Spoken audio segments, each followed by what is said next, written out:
Part 5, Section 2, Chapter 3 of Short History of the Christian Church by John Fletcher Hurst. This recording is in the public domain. Chapter 3, The French Infidelity. The close connection of the colonies with France during the Revolutionary War favored the importation of the infidelity then rampant in that country. Everything was in a receptive, formative condition. The churches were demoralized, and could offer no satisfactory opposition. The new infidelity came with a wonderful freshness and fascination to thousands of minds, which, released from the terrible tension of the war, no longer held under by the staid and sombre ways of the old Church, were ready for any new thing. It spread like wildfire. Edition after edition of the infidel publications of the Old World were sold in America. Dr. Dwight says that Godwin's Political Justice and Paine's Age of Reason "flowed in upon us as a deluge." An enormous edition of the Age of Reason was published in France and sent over to America to be sold at a few pence per copy, and where it could not be sold, to be given away. French thought became fashionable. Men who had travelled abroad, college students, and the extreme Republicans imbibed the new views with great avidity, and in many circles they became the reigning sentiment. When we consider that, some time after 1730, the importation of the first infidel book into Virginia caused such a consternation that the governor and commissary excommunicated the authorities of England, we can understand the profound change of feeling the subsequent events produced. Many public men were smitten by the contagion. Edmund Randolph became a deist, though he was afterwards restored to belief through the influence of his wife. Thomas Jefferson never lost his strong faith in God and in God's providence. Notice his remarkable words in his Notes on Virginia, "I tremble for my country when I think that God is just, that his justice cannot sleep forever, that, considering numbers, nature, and natural means only, a revolution of the wheel of fortune, an exchange of situations, is among possible events, that it may become probable by supernatural interference. The Almighty has no attributes which can take sides with us in such a contest."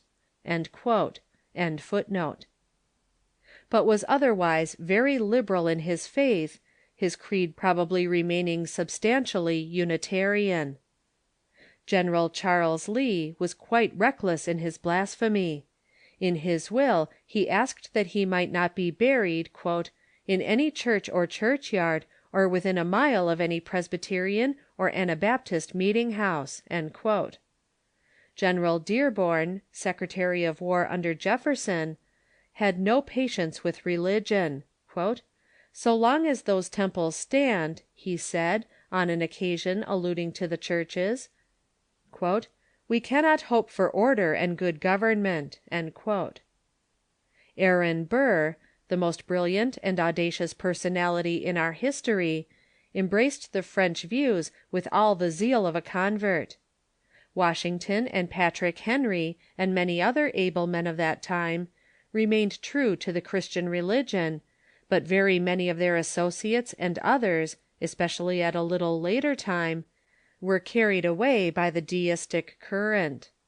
With the common people, Paine's Age of Reason, though an ignorant and easily refuted book, yet, by its plain and vigorous English and its plausible arguments, wrought havoc with religious traditions. The young men in the colleges were peculiarly susceptible to the baleful influence of the rising star of unbelief. "I can truly say," remarks Bishop Meade, "that then, and for some years after, in every educated young man in Virginia whom I met, I expected to find a skeptic, if not an avowed unbeliever." He calls the College of William and Mary "the hotbed of French politics and religion." When the Rev. Timothy Dwight came to the presidency of Yale College, in 1795, he found the college honeycombed with atheistical clubs. The students had assumed the names of English and French infidels, and were more familiarly known by them than by their own. Thomas Cooper, a rank Democrat and free thinker, infected every institution in which he taught — Dickinson College, the University of Pennsylvania, and South Carolina College in Columbia. Far southward and westward the contagion spread. The early settlers of Kentucky are said to have named their towns after eminent Frenchmen, as witness Altamont, Rousseau, Larue, Bourbon, though it must be confessed that very few such names survive. Transylvania College, a Presbyterian institution, became the headquarters of infidelity.